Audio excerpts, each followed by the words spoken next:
Ethan parks the van just outside the asylum's gates, the headlights casting a haunting glow on the dilapidated structure. "Are you sure about this?" Sophie asks, her voice trembling. "Come on, Sophie. We've done this a million times. It's just another creepy old building," Ethan replies, adjusting his backpack. Lily rolls her eyes.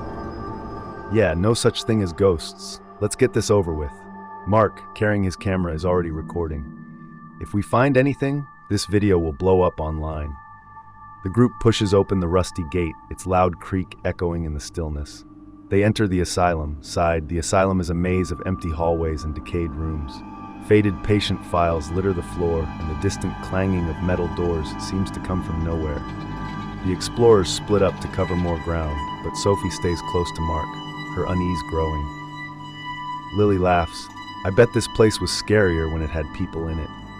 Suddenly, the temperature drops. The flickering lights on Mark's camera catch a shadow darting across the hallway. Sophie grabs his arm, her face pale. "Did you see that?" Mark rewinds the footage, but there's nothing on the screen. "Relax, it's just your mind playing tricks." Ethan calls from ahead. "I found the main treatment room. You guys need to see this." The group gathers in the room, where old medical equipment and leather straps lie covered in dust. A large window is shattered, and ominous graffiti covers the walls. Mark sets up his camera on a tripod, capturing the scene. "This is where they performed lobotomies," Ethan explains. "It's said that some patients never left this room." Lily shrugs, more like they didn't leave because they couldn't. Sophie suddenly gasps. She sees a figure standing in the corner, a gaunt man in a hospital gown, staring at them with hollow eyes. "There's someone here," she whispers. But when the others turn, the figure is gone. "Come on, Sophie, it's probably just your imagination," Lily says, shaking her head. But Mark's camera begins to glitch. Static fills the screen as his footage turns grainy. The lights flicker and suddenly the door slams shut. "Okay, who did that?" Ethan demands, pulling at the door handle. "It won't budge." "We're trapped," Mark says, panic rising in his voice. A cold wind whips through the room, even though all the windows are closed. Whispers echo through the hallways, muffled voices that seem to be calling the group's names. "We need to get out of here," Sophie pleads. Suddenly, the equipment in the room begins to move on its own. An old gurney rolls across the floor, and the metal restraints start clanking. Ethan pounds on the door. "Open it! Let us out!" Lily, still skeptical but clearly unnerved, moves toward the window. "We can break the glass and climb out." Before she can act, a ghostly hand reaches through the wall and grabs her arm. She screams as the hand tightens its grip, leaving black, bruising marks on her skin. The room fills with an oppressive energy as ghostly figures begin to emerge from the shadows. Patients, doctors, all with vacant, tormented eyes. Mark is frantically trying to capture it all on film, but his camera keeps malfunctioning. "I'm losing the shot," he yells. Ethan grabs a chair and hurls it at the door, but the chair flies back across the room as if thrown by an invisible force. "We're not alone," Sophie whispers, trembling. Suddenly, a deafening scream pierces the air. The ghosts of the asylum's patients surround them, their faces twisted with rage and sorrow. They close in on the group, their voices filled with screams. "They never let us leave," one spirit hisses. Mark is thrown against the wall, his camera shattering. "This is real! This is real!" he screams. Ethan grabs Sophie, pulling her toward the window. "We have to jump!" Lily, pale and bleeding from her arm, stumbles after them. As they break the glass and prepare to climb out, the spirits pull at them, trying to drag them back into the asylum's depths. Just as Ethan jumps through the window, a shrill cry echoes through the halls. The spirits freeze for a moment. Sophie, Mark, and Lily follow Ethan, landing hard on the ground outside. The air outside feels lighter, as though they've escaped the asylum's grip. They scramble to the van, panting and bloodied. Ethan starts the engine and speeds away, the asylum disappearing in the rearview mirror. But as they drive away, Mark checks his phone and notices something horrifying. Just when they think they've escaped, the group slows down, trying to regain their breath. They cautiously explore the outside perimeter of the asylum, hoping to find another exit, but soon stumble upon the hospital's courtyard. The wind howls as they pass a decrepit fountain covered in vines. A figure appears, standing in the middle of the courtyard, an old nurse in a tattered uniform, her face pale and gaunt. She's carrying an empty syringe, her eyes dead but filled with a menacing hunger. Lily's eyes widen. This can't be real. The ghostly nurse steps forward. Her voice echoes, "I've come to give you your final treatment."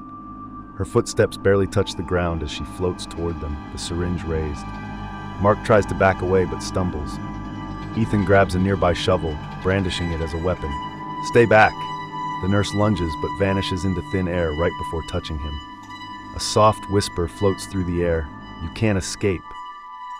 They find an old office at the far side of the courtyard. Inside, ancient records and photos of patients line the walls, yellowed with age. The room smells of mold and rot, but there's something else, an unsettling energy, as though the room itself holds terrible memories. Sophie finds a journal on the desk, flipping through its brittle pages. "These patients weren't treated, they were tortured," she mutters, her voice quivering. Lily stumbles across an old photograph of the nurse they saw earlier, standing with a doctor who ran the asylum. This place, it wasn't just a hospital, it was a nightmare. The journal reveals that the asylum had been shut down after multiple deaths, and the patients were left to die without proper care. The spirits are angry, seeking vengeance on anyone who dares to step foot in their domain. "We need to leave before they take us," Ethan says urgently. But as they turn to leave, the door slams shut again, trapping them inside. Frantically searching for another way out, the group finds themselves back inside the asylum's hallways. The walls seem to pulse with a life of their own, and the sound of footsteps echoes behind them. Suddenly, the hallway begins to stretch, twisting in impossible ways.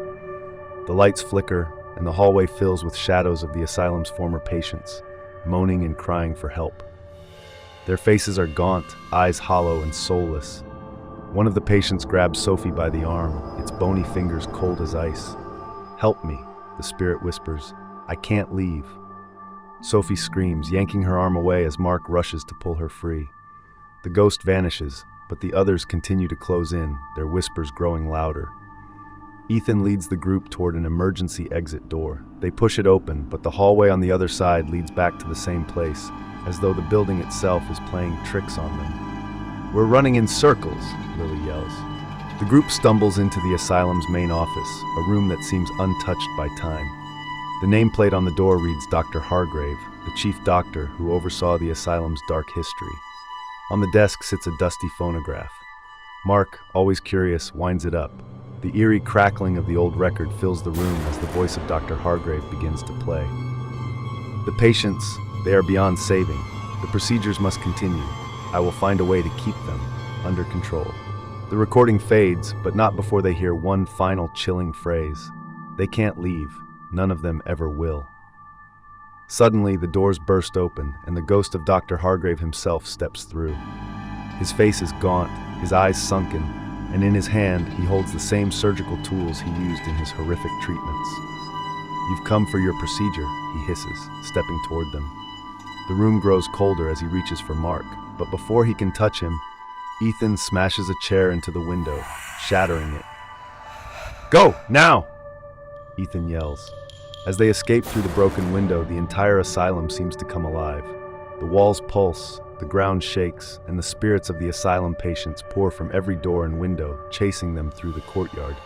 Their faces are twisted in agony, their screams echoing in the night. The group races toward the van, but the ground beneath them cracks open, revealing a dark pit filled with writhing shadows. The spirits claw at them, trying to drag them down. Just as Ethan is pulled toward the edge, Mark grabs his arm, pulling him free. They make it to the van, breathless and terrified. Ethan slams on the gas, the tires screeching as they speed away from the cursed asylum. The spirits chase them, but as they pass the asylum gates, the haunting presence fades. The group sits in silence, still shaken, as the asylum disappears into the night behind them. As they drive, Mark reviews the footage on his camera. The asylum spirits are all clearly visible, their twisted faces filling the screen. The footage shows the group running through the asylum, but when they reach the final scene, something horrifying is revealed. The last image captured on Mark's camera is not of them escaping. It shows the group still inside the asylum, trapped in one of the dark hallways, their faces twisted in terror as the spirits close in on them. Mark's hands shake as he watches, realizing the truth. "We didn't make it out," he whispers.